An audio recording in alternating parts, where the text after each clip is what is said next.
How to enable or disable hearing aid compatibility in Samsung Galaxy S26 Ultra. Let's start the video. First of all, go to App Library. Here click on Phone App and click on this three dot icon and click on Settings. Now in Call Settings, scroll down and click on Other Call Settings.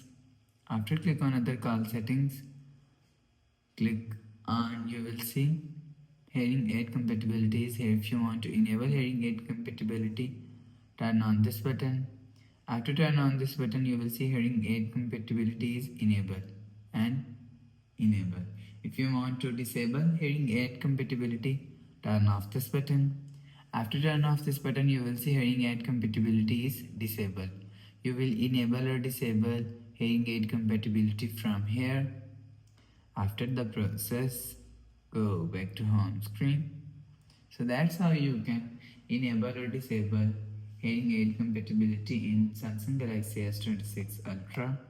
If you like the video, please subscribe. Thanks for watching.